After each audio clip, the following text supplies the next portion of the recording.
এদিকে যুব সমাজ নষ্ট হয়ে যাচ্ছে। নষ্ট হওয়া যুব সমাজকে ফিরিয়ে আনতে ডক্টর আব্দুল্লাহ জাহাঙ্গীরের রেখে যাওয়া তার এই বয়ানটি পারে যুব সমাজকে পরিবর্তন এনে দিতে। এটি মনে করছেন সুশীল সমাজ। বিস্তারিত এই ফ্রি মেসেজ পাঠাও, আজে বাজে কথা পাঠাতে ফ্রি তো। সারা রাত ঘুম নেই, সারাদিন চোখ, সারাদিন কান, পাশাপাশি শরীর চর্চা বন্ধ হয়ে গেছে। এতে কি হচ্ছে? একদিকে ব্রেনটা কেজি হচ্ছে, শরীর অসুস্থ হচ্ছে। যুবক কিশোর ভাইদের বলবো 25-30 বছর পর্যন্ত শরীরের গ্রোথ থাকে। তুমি বুঝতে পারো না, 5 দিন ঘুমাওনি, বুঝতে পারছো না, কিন্তু বুঝবে কখন? যখন আর ব্যাকে আসা রিভার্স গিয়ারে দেওয়ার কোনো সময় থাকবে না। 30 বছরে যে দেখবে তুমি নিঃশেষ হয়ে গেছো, তোমার চোখ, তোমার কান, তোমার দেহ, তোমার এনার্জি, শক্তি নেই, তুমি হাঁটনি। আল্লাহ দেহটাকে বানিয়েছিলেন, আল্লাহ রাসূলের সুন্নত। খেলাধুলো করতে হবে, দৌড়াতে হবে, ফুটবল খেলবে, হাডুডু খেলবে, গোল্লা শুট খেলবে, ঘোড়দৌড় করবে, 1-2 ঘন্টা পরিশ্রম করবে, এরপরে ব্রেনের কাজ করবে, নির্দিষ্ট সময় ঘুমাবে। এইভাবে আল্লাহর নিয়মে চলতে হবে। আল্লাহর নিয়ম বাতিল করা হয়েছে, শরীর চর্চা হয়নি, খেলাধুলো হয়নি, ব্রেনের উপরে লোড বেশি পড়েছে, সারাদিন আজে বাজে দেখা, সারাদিন শোনা, ঘুম কামাই হয়েছে। এরপরে খাওয়ার ভিতরে মাশাআল্লাহ তাবারাকাল্লাহ সব ভেজাল এবং বিষাক্ত কেমিক্যাল দিয়ে মুরগি, ফুলানো মুরগি খেয়ে খেয়ে আমরা বড় হচ্ছি, ঠিক না ভাই? তাহলে আমাদের এই ছেলে মেয়েদের ভবিষ্যৎ কি উজ্জ্বল না অন্ধকার? এদেরকে বাঁচাতে হলে কি করতে হবে? বেশি বলার সময় নেই। আপনাদের একটা বিষয়ের প্রতি দৃষ্টি আকর্ষণ করছি। দুনিয়াতে কেউ কি বলে যে আমরা জিনা ব্যভিচারের প্রসার চাই? বলে নাকি? বলে নাকি? অনৈতিকতার প্রসার চাই? বলে নাকি? মাদকতার প্রসার চাই কেউ বলে? যত দল মত, আস্তিক নাস্তিক, ইহুদি নাসারা, মুসলমান, মোল্লা, হুজুর, যেই হোক, কেউ কি বলে নাকি যে আমরা এইগুলো বেশি করুক, দেশে অনৈতিকতা হোক, ব্যভিচার হোক, অ্যাসিড ছড়াক, ইভ টিজিং বাড়ুক? এটা কেউ বলে নাকি? বলে নাকি ভাই? বলে না। সবাই বলে এগুলো দূর করতে হবে, বদলে দাও, ভালো হয়ে যাও, প্রতিজ্ঞা করো আর খারাপ করবো না, সবাই বলবে। কিন্তু এখানে ইসলামী সিস্টেম আর বাণিজ্যিক সাম্রাজ্যবাদীদের সিস্টেমের ভিতরে পার্থক্য আছে। বাণিজ্যিক সাম্রাজ্যবাদীরা, আন্তর্জাতিক বেনিয়ারা, তাদের পদ্ধতি কি? মদ বিক্রি করবে, এটা নাগরিক অধিকার, যে ইচ্ছা মদ খাবে।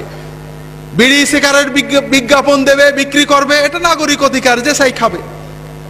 লক্ষ লক্ষ কোটি কোটি ডলার তুমি মদ বেচে আয় করবে, সিগারেট বেচে আয় করবে, যৌন উদ্দীপক, ব্যভিচার প্রসারক জিনিস বিক্রি করে করে আয় করবে।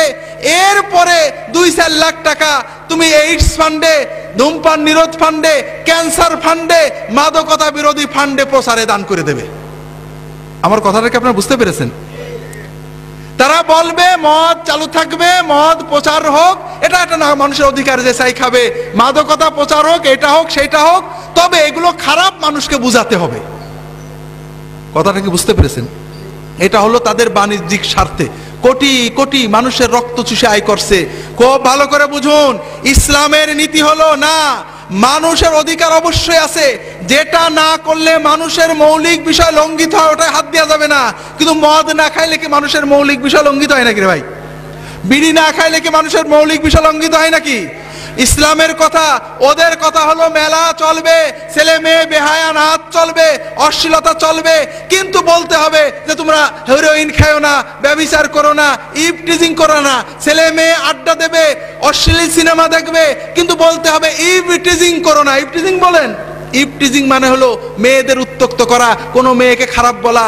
আমরা বলবো সিনেমা চলবে, উত্তক্ত করার ছবি চলবে, ভিলেনদের চিত্র দেখবে, অশ্লীল ছবি দেখবে, নাচ গান দেখবে, মেয়েদের সাথে ফুর্তি করবে, তবে কোনো মেয়েকে তুমি বাজে কথা বলতে পারবে না। হবে নাকি ভাই? এটা তুমি সব করবে, সিনেমায় হিরোইনদের মদ খাওয়া দেখবে, তবে তুমি নিজে কোনো হিরোইন টিরোইন খেও না। হবে নাকি? হাজেরিন, ইসলামের নির্দেশ হলো এই সমস্ত বিষয়ের রুট কজকে বন্ধ করা, অর্থাৎ মাদকতা রোধ করো, মদের প্রসার রোধ করো, মদকে নিষিদ্ধ করো, ধূমপানকে নিষিদ্ধ করো, যেটা অশ্লীলতা ছড়ায় এগুলো নিষিদ্ধ করো। সমাজের আমাদের যুবক কিশোরেরা তাদের রক্তের উন্মাদনায়, রক্তের মাদকতায় যেন ওর ভিতরে ঢুকে না পড়ে, কারণ একবার ঢুকে পড়লে বেরিয়ে আসা তাদের জন্য কঠিন হয়ে যাবে, ঠিক না ভাই? আমি আপনাদের অনুরোধ করব, যারা সমাজের নেতৃস্থানীয় আছেন, আল্লাহর হস্তে বলছি, একদিন আল্লাহর কাঠগড়ায় আমাদের দাঁড়াতে হবে। খুব ভালো করে বুঝুন, আল্লাহ কোরআন কারিমে বলেছেন, ইন্নাল্লাযীনা ইউহিব্বুনা আন তাশিআল ফাহিশাতু ফিল্লাযীনা আমানু লাহুম আযাবুন আলীমুন ফিদ দুনিয়া ওয়াল আখিরাহ ওয়াল্লাহু ইয়ালামু ওয়া আনতুম লা তা'লামুন। যারা ভালোবাসে, পছন্দ করে যে মুসলিম সমাজে, মুসলমানদের ভিতরে অশ্লীলতা, বেহায়াপনা ছড়িয়ে পড়ুক, প্রসারিত হোক, তাদের জন্য দুনিয়ার জীবনে রয়েছে যন্ত্রণাদায়ক শাস্তি এবং আখিরাতে রয়েছে যন্ত্রণাদায়ক শাস্তি। আর আল্লাহ জানেন, তোমরা জানো না। আমি আপনাদের বলবো যে এই যুবক কিশোরদের ঈমান রক্ষা করার জন্য, আমাদের আগত প্রজন্মগুলোকে অশ্লীলতা, বেহায়াপনা, অবক্ষয় থেকে রক্ষা করার জন্য শুধু নসিহত নয়, মেকানিজম তৈরি করতে হবে, আদর্শ স্থাপন করতে হবে, তাদেরকে ভালোকে উৎসাহ দিতে হবে, খারাপ থেকে নিষেধ করতে হবে, নিরুৎসাহিত করতে হবে। আর এই জন্য অনেক বিষয়ের পাশাপাশি সবচেয়ে বড় বিষয় হলো তাদেরকে মসজিদমুখী করতে হবে, নামাজমুখী করতে হবে, দ্বীনমুখী করতে হবে, ধর্মীয় চেতনাও তাদের ভিতরে আনতে হবে, আল্লাহর ভয় আনতে হবে।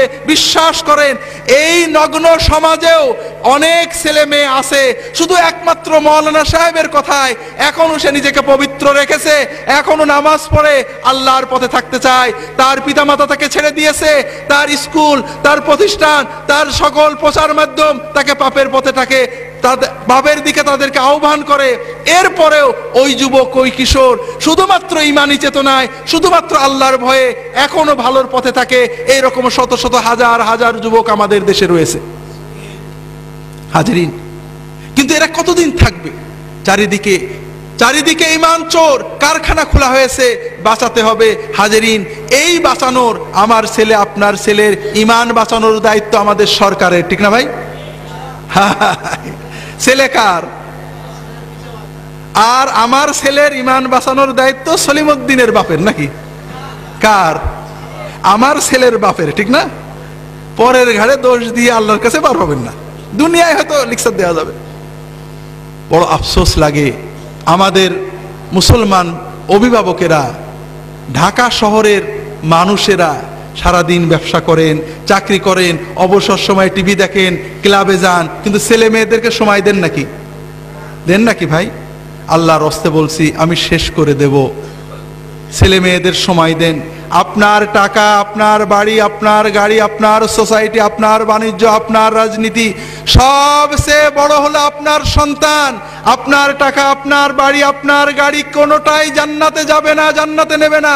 কিন্তু খুব ভালো করে বুঝুন, আপনার ছেলে, আপনার মেয়ে, আপনার পরিবার, এটা আপনার দুনিয়ার পরিবারকে জান্নাত বানাবে এবং এরা আপনাকে জান্নাতে নেবে, আপনার সাথে জান্নাতে যাবে।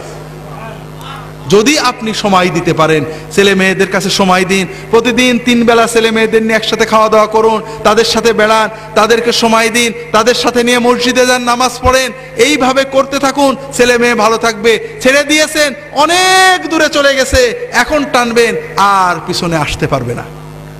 আমি আমার যুবক কিশোর, যুবতী কিশোরী ভাই বোনদের বলবো, সমাজ তোমাদের পক্ষে নয়, ঈমান চুরির পক্ষে। পিতামাতা তোমাদের ছেড়ে দিয়েছেন, তবে অন্তত নিজেদের ভবিষ্যতের দিকে তাকিয়ে, দুনিয়ার ভবিষ্যৎ, আখিরাতের ভবিষ্যতের দিকে তাকিয়ে নিজেরা সাবধান হও। দুনিয়াতে অপরাধ হবে, পাপ হবে, অন্যায় ভুল হবে, তবে দুটো বিষয় খুব ভালো করে মনে রাখো। নামাজটা কখনো ছেড়ো না। নামাজ, যদি সিনেমা হলে থাকো বেরিয়ে এসে নামাজ পড়বে, যদি খেলার মাঠে থাকো ওয়াক্ত মতো নামাজ পড়বে, নামাজটা কখনোই ছাড়বে না। যত কিছুই হোক সময় মতো নামাজ পড়বে। আর অশ্লীলতাকে, মাদকতাকে বিষের মতো পরিত্যাগ করবে। এই দুটো বিষয় যদি তুমি ঠিক রাখতে পারো, ইনশাআল্লাহ অন্যান্য ভুল ত্রুটি তওবা করবে, ভালো হবে, খারাপ হবে, এই নামাজ তোমাকে আল্লাহর পথে টিকিয়ে রাখবে। এবং ইনশাআল্লাহ তোমার বয়স যখন 50 হবে, তুমি নিজে অনুভব করবে এই দুনিয়ার জমিনে তোমার বন্ধুদের চেয়ে তুমি ভালো আছো। আর ইনশাআল্লাহ কিয়ামতের দিনে তুমি তোমার পিতামাতা সহ আল্লাহর আরশের নিচে তার ওলিদের সাথে মেহমান হয়ে যেতে পারবে। হাজরিন, যুবক কিশোরদের ভালো রাখতে হলে তাদেরকে আলেমদের কাছে নিয়ে যেতে হবে, মসজিদে নিতে হবে, দ্বীনি চেতনা তৈরি করতে হবে, লেখাপড়ার ভিতরে দ্বীনি চেতনা তৈরি করতে হবে। এগুলো সবই দরকার। আমরা শুনছি, ভালো করে জানি না। আমাদের দেশের নতুন শিক্ষানীতিতে ধর্মীয় শিক্ষা নিয়ে নানান কথা হয়। আমি নিজেও পড়েছি শিক্ষানীতি কিছুটা। আমার বিশ্বাস হয় না যে বাংলাদেশের সচেতন রাজনীতিবিদগণ ধর্মমুক্ত কোনো শিক্ষা কায়েম করতে চাবেন। কারণ আমাদের দেশে যতটুকু নৈতিকতা আছে, দুর্নীতিমুক্ত যে কয়জন মানুষ আছেন আপনারা স্ট্যাটিস্টিক করে দেখেন, তারা একমাত্র ধর্মীয় কারণে। যে ডিসি দুর্নীতি করে না, যে এসপি দুর্নীতি করে না, যে অফিসার ঘুষ খায় না, যে কর্মকর্তা অন্যায় করে না, যে ডিসি ঘুষ খায় না, যে জজ সাহেব ঘুষ খায় না, আপনি বিচার করে দেখুন কোনো না কোনো ভাবে, হয় পারিবারিক ভাবে, নইলে হয়তো তাবলীগ জামাতে যে, নইলে হয়তো কোনো পীর মাশায়েখের দরবারে যে, নইলে হয়তো মাদ্রাসায় পড়ার কারণে ওই ব্যক্তির ভিতরে যে ইমানি চেতনা আছে, শুধুমাত্র ওই ইমানটাই তাকে দুর্নীতি থেকে বাঁচিয়ে রেখেছে, অথবা অনেক দুর্নীতিবাজের ভিতরে তাকে অন্তত কম দুর্নীতিবাজ করে রেখেছে। আপনারা কি বুঝতে পেরেছেন আমার কথাটা? কাজেই ধর্ম, নৈতিক বোধ, আল্লাহর ভয়, আখেরাতমুখিতা যদি আমাদের ছেলে মেয়েদের ভিতরে না থাকে, তাহলে এদের ধ্বংস আমরা রোধ করতে পারবো না। ইউরোপ আমেরিকার মানুষেরা এখনো ধর্ম শিখায়, একেবারে শিশু শ্রেণী থেকে ধর্ম শিক্ষা রয়েছে সেখানে। তারা অনেক ভুল করেছে, তারা ব্যাক করছে। যারা ধর্মকে বাদ দিতে চেয়েছিল আবার ফিরে আসছে, ধর্ম বাদ দিতে যে নিজেরা বাদ পড়ে গেছিলেন। আমরা তাদের ওই ভুলের পুনরাবৃত্তি করব না। আমাদের ছেলে মেয়েদেরকে সত্যিকারের নৈতিকতা, দ্বীন, ঈমান, আচরণ, আখলাক শেখাবো, মসজিদে নিয়ে যাব। আমরা অনেক নৈতিকতা শিখাই। আমার খুতবার বইয়ে আপনি এক সময় লিখছিলাম, রেডিও টেলিভিশনে দুর্নীতির বিরুদ্ধে বড় বড় প্রোগ্রাম হয় না ভাই? হয় নাকি? বিশেষ করে আমাদের গত তত্ত্বাবধায়ক সরকারের সময়ে কোটি কোটি টাকার প্রোগ্রাম হতো, দুর্নীতিকে না বলুন, আছে না? এইসব কোটি টাকার প্রোগ্রাম শুনে কেউ কি দুর্নীতি বন্ধ করেছে? করেছে নাকি? করে না। কারণ যারা এইসব লেকচার দেন, দেখা যায় তাদের পারেই মানুষের কোনো আস্থা নেই, তারাই নিজেরা দুর্নীতিতে লিপ্ত। বিশেষ করে এই ইউরোপের, আমেরিকার বড় বড় পণ্ডিত এসে আমাদের দুর্নীতির বিরুদ্ধে বড় বড় লেকচার দিয়ে গেল। কিছুদিন পরে পেপারে দেখা গেল এই লেকচার দাতারাই বিরাট বিরাট দুর্নীতিতে জেলে চলে গেছে। শোনেননি হাজরিন? আসলে যদি সত্যিকারের দুর্নীতি মুক্ত করতে চান, মানুষ হলো পশুর মতো। মানুষের ভিতরে পাশবিকতা আছে, পশু প্রবৃত্তি আছে। একজন পশুকে যদি আপনি সামনে নিতে চান, দুটো জিনিস লাগে। কয়টা জিনিস? একটা হলো ভয় আর একটা হলো লোভ। এই দুটো জিনিস লাগে। মানুষেরও দুটো জিনিস লাগে, একটা ভয় আর একটা কি? লোভ। আপনি যদি দুর্নীতি দমন করতে চান, সুশীল সমাজ গড়তে চান, সুন্দর সমাজ গড়তে চান, লোভ এবং ভয়কে উজ্জীবিত করতে হবে। সেই লোভ এবং ভয় বিবেকের হতে পারে, সমাজের, রাষ্ট্রের আইনের হতে পারে, আল্লাহর হতে পারে। বিবেককে বুঝ দেওয়া যায়, আইনকে ফাঁকি দেওয়া যায়। ইউরোপ আমেরিকাতে দুর্নীতি কম আছে আইনের শাসনের কারণে, আইনের কারণে। কিন্তু আমাদের দেশে আমরা আইনকে যে ফাঁকি দেওয়া যায় সবাই জানি। দুর্নীতিতে 50 বছরের শাস্তি, পরের কেসে দেখা যাচ্ছে 0 হয়ে যাচ্ছে। হচ্ছে না ভাই? কে যে দুর্নীতিবাদ আর কে যে ভালো, আল্লাহ তাআলা ছাড়া আমরা কেউ বুঝে কুল পাই না, ঠিক না হাজরিন?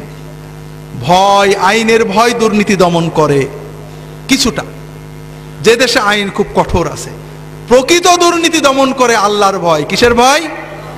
যখন বান্দা জানে যে আইনকে ফাঁকি দেওয়া যাবে, ফাঁসির দড়িকে পাল্টে দেওয়া যাবে, জজের রায়কে পাল্টে দেওয়া যাবে, রাজনৈতিক প্রভাব খাটানো যাবে, কিন্তু আল্লাহর চোখে ফাঁকি দেওয়া যাবে না। আমি যে অন্যায় করেছি আল্লাহ দেখেছেন, আল্লাহ আমার উপরে, আমার আওলাদের উপরে গজব দেবে, আমাকে আল্লাহর কাছে জবাব দিতে হবে।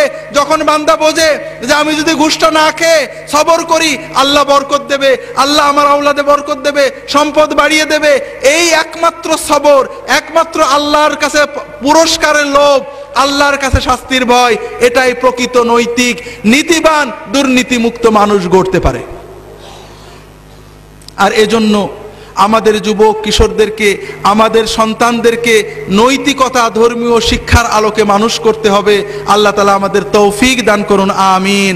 প্রত্যেকের সন্তানকে, নিজের সবচেয়ে বড় সম্পদকে মসজিদে নিয়ে যাবেন, ফজরে নিয়ে যাবেন, মাগরিবে বলবেন যে যেখানেই খেলো মাগরিবের সময় আমার সাথে নামাজ পড়বে।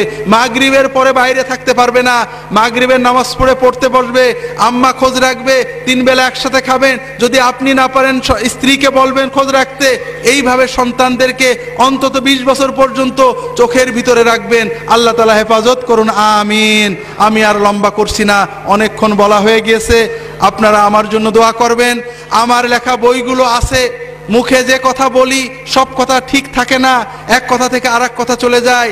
আমার লেখা বইগুলো ওই গেটের কাছে আসুন্না পাবলিকেশনসের স্টলে আছে।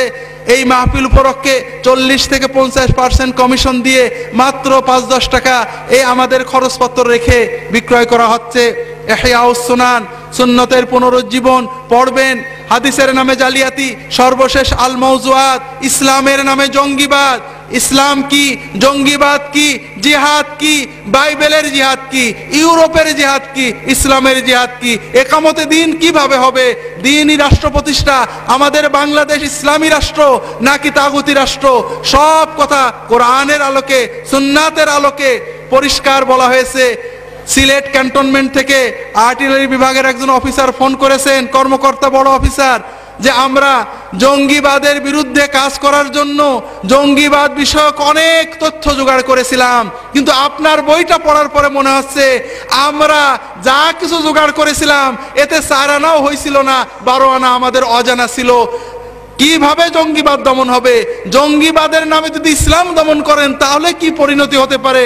কিভাবে আমাদের পূর্ববর্তী উলামা মাশায়েখ দ্বীনের দাওয়াত দিয়েছেন, দ্বীন কায়েম করেছেন, যারা দ্বীনের দায়ী তাদেরও পড়া দরকার, যারা সমাজের চিন্তা করেন তাদেরও পড়া দরকার। কোরআন সুন্নাহর আলোকে শবে বরাত, শবে বরাতের সহিহ হাদিস কি, জাল হাদিস কি, সুন্নত আমল কি, সুন্নতের খেলাফ আমল কি, মাসনুন ওজিফা, আল্লাহর পথে দাওয়াত ইত্যাদি বইগুলো রয়েছে। সর্বশেষ আল মাউজুআত বইটা আছে, আপনারা দেখবেন, স্টলে সাজানো আছে, কিনবেন, আমার জন্য দোয়া করবেন। বইগুলো কিনলে আমি 2-10 টাকা লাভ করি, অর্থাৎ রয়্যালটি পাই, এটা হলো আমার মূল উদ্দেশ্য। দুলা ভাইকে 10 টাকা দিতে আপনাদের অনেক আপত্তি নাকি? এই 2-10 টাকা পাওয়াটাই আমার মূল মাকসুদ। আর যদি এর পাশাপাশি আপনারা দোয়া করেন আল্লাহর কাছে, সেই দোয়ার ওসিলায় হয়তো আল্লাহ তাআলা নাজাত দিতে পারেন। সিদ্দিকিয়া মিডিয়া সেন্টার থেকে দেখছি আমার ক্যাসেট বেরোইছে। আমি রিয়াদে থাকতে কিছু আলোচনা করতাম, প্রায় 30-35টা ক্যাসেট ওরা সার্কুলেট করত, সেগুলো বিষয়ভিত্তিক ছিল, এগুলো আর পরে প্রকাশ করা হয়নি। যাই হোক, আমার আলোচনার কিছু ক্যাসেটও পাওয়া যাবে ওখানে সিদ্দিকিয়া মিডিয়া সেন্টারে, আপনারা নিয়ে যাবেন ইনশাআল্লাহ। আল্লাহ তাআলা সবাইকে হেফাজত করুন, আমিন। সুবহানাকাল্লাহুম্মা ওয়া বিহামদিকা আশহাদু আল্লা ইলাহা ইল্লা আনতা আস্তাগফিরুকা ওয়া আতুবু ইলাইক। রাসূল সাল্লাল্লাহু আলাইহি হাজির নাজির কিনা, যেসব ইমাম খতিব হাজির নাজির পড়ে তাদের পিছনে নামাজ পড়া জায়েজ কিনা? আমাদের ফুরফুরার পীর ও মুর্শিদ মুজাদ্দিদ জামান আবু বকর সিদ্দিকী রাহমাতুল্লাহ আলাইহি তার বক্তব্যে, লিখিত ওয়াজে, আল্লামা রুহুল আমিন সাহেবের বিভিন্ন কেতাবে, তার উদ্ধৃতিতে, আল্লামা সাইফুদ্দিন সিদ্দিকীর কেতাবে বারংবার উদ্ধৃতিতে বারংবার লেখা হয়েছে, কেউ যদি মনে করে আল্লাহর রসুল হাজের নাজের অথবা আল্লাহ ছাড়া অন্য কেউ হাজের নাজের, কোন পীর ওলি হাজের নাজের, ওই ব্যক্তি কাফের। এটা ফুরফুরার আকীদা, এটা আমাদের কথা পরিষ্কার। একমাত্র সদা হাজির নাজির মানে হলো সদা সর্বদা সর্বত্র বিরাজমান, সবকিছু দেখছেন, এই ধরনের সিফাত একমাত্র আল্লাহ তাআলার ক্ষেত্রেই প্রযোজ্য।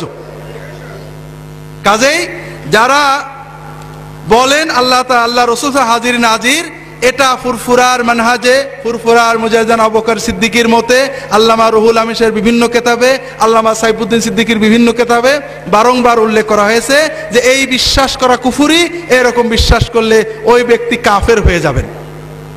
যারা ইমামরা না জেনে করেন তাদেরকে নসিহত করবেন, বুঝাবেন, বুঝানোর পরও যদি না বোঝেন তাহলে তার পিছনে নামাজ হবে না। আল্লাহ তাআলা সবাইকে তৌফিক দান করুন, আমিন।